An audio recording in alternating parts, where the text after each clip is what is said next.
ಎಲ್ಲ ನನ್ನ ಆತ್ಮೀಯ ಪ್ರೇಕ್ಷಕರಿಗೆ ನಮಸ್ತೆ. ಇವತ್ತು ಕಪಲ್ಸ್ಗೆ ಹಾಗೂ ಆ್ಯನಿವರ್ಸರಿಗೆ ಕೇಕು ಸಿಂಪಲ್ಲಾಗಿ ಡಿಸೈನು ತುಂಬ ಇಷ್ಟಪಡ್ತಾರೆ. ನೋಡಿ, ಮೊದಲಿಗೆ ಹಾರ್ಟ್ ಶೇಪ್ ಕಟ್ ಮಾಡಿಬಿಟ್ಟು ಇಟ್ಕೊಂಡು ಲೇಯರೆಲ್ಲ ಹಾಕ್ಬಿಟ್ಟು ಫ್ರೀಝರಲ್ಲಿ ಇಟ್ಟಿದ್ದೆ.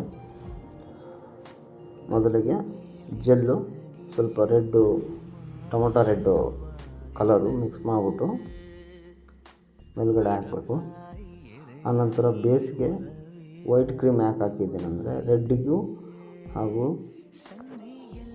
ವೈಟ್ಗೂ ಕಾಂಬಿನೇಷನ್ ಚೆನ್ನಾಗಿ ಕಾಣುತ್ತಂತ ವೈಟ್ ಹಾಕಿದ್ದೀನಿ. ಈ ಥರ ಫುಲ್ಲು ನೈಸ್ ಮಾಡಿಬಿಟ್ಟು ಬೇಸಿನಲ್ಲಿ ಕ್ರೀಮು. ಆನಂತರ ಗಮ್ ಪೇಸ್ಟ್ ತಗೋಬೇಕು. ಗಮ್ ಪೇಸ್ಟು ಎಷ್ಟು ಉಜ್ತೀವೋ ಅಷ್ಟು ಚೆನ್ನಾಗಿ ಫಿನಿಶಿಂಗ್ ಬರುತ್ತೆ. ಯಾಕಂದರೆ ನಾನು ಇದರಲ್ಲಿ ಸ್ಪೀಡಾಗಿ ತೋರಿಸಿದ್ದೀನಿ. ಉಜ್ಜಬೇಕು, ಜಾಸ್ತಿ ಎಷ್ಟು ಉಜ್ಜುತ್ತೀವೋ ಅಷ್ಟು ಚೆನ್ನಾಗಿ ಫಿನಿಶಿಂಗ್ ಬರುತ್ತೆ. ಅದು ಹಾರ್ಟ್ ಶೇಪ್ ಮೇಲೆ ಹಾಕೋಕ್ಕೆ ಸೈಜು ಎಷ್ಟು ಬೇಕೋ ಅಷ್ಟು ಕಟ್ ಮಾಡ್ಕೊಂಬಿಟ್ಟು ನೀಟಾಗಿ ಆ ಕ್ರಾಸಿಂದ ಈ ಕ್ರಾಸ್ಗೆ, ಈ ಕ್ರಾಸಿಂದ ಆ ಕ್ರಾಸ್ಗೆ ಕರೆಕ್ಟಾಗಿ ಕಟ್ ಮಾಡಬೇಕು.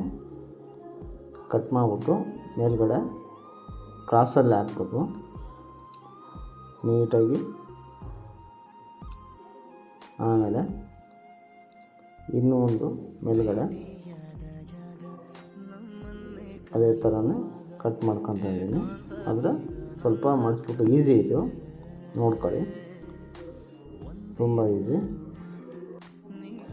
ನಂದು ವಾಯ್ಸು ಇದೇ ಫಸ್ಟು ವಾಯ್ಸು ಕೊಡ್ತಾ ಇರೋದು ನಾನು, ಈ ಮೂರನೇ ಸರಿ. ಬಟ್ ವಾಯ್ಸು ನಂದು ಅಷ್ಟೊಂದು ಕ್ಲಿಯರ್ ಇಲ್ಲ. ಯಾಕಂದರೆ ಭಾಷೆನೂ ನನಗೆ ಉತ್ತರ ಕರ್ನಾಟಕ ಮತ್ತು ಬೆಂಗಳೂರು ಭಾಷೆ ಎರಡು ಮಿಕ್ಸ್ ಆಗುತ್ತೆ. ಏನಾದರೂ ತಪ್ಪಾದರೆ ಕ್ಷಮಿಸಿ. ಈ ಥರ ಕಟ್ ಮಾಡ್ಕೊಂಬಿಟ್ಟು ಕೇಕ್ ಮೇಲೆ ಒಂದು ಸೈಡ್ಗೆ ಇಡಬೇಕು. ಸೈಡ್ಗೆ ಇಟ್ಬಿಟ್ಟು ಆಮೇಲೆ ರೆಡ್ಡು ಗಮ್ ಪೇಸ್ಟ್ ತಗೋಬೇಕು. ತಗೊಂಬಿಟ್ಟು ಚಿಕ್ಕದು ಹಾರ್ಟ್ ಶೇಪು ಅಚ್ಚು ತಗೊಂಬಿಟ್ಟು ಈ ಥರ ಅಚ್ಚು ಹೊಡ್ಕೋಬೇಕು. ಅಚ್ಚು ಹೊಡ್ಕೊಂಬಿಟ್ಟು ಅದಕ್ಕೆ ಸೈಡ್ಗೆ ಮಾತ್ರ ಹಾಕ್ಬೇಕು. ಲುಕ್ ಕಾಣುತ್ತೆ, ಸೈಡಿಗೆ ಮಾತ್ರ ಹಾಕ್ಬೇಕು. ಇದನ್ನು ಆ್ಯನಿವರ್ಸರಿಗೆ ಹೋಗ್ತಾರೆ, ಆಮೇಲೆ ಲವರ್ಸ್ ಡೇ ದಿನ ಜಾಸ್ತಿ ತಗೊಂಡು ಹೋಗ್ತಾರೆ.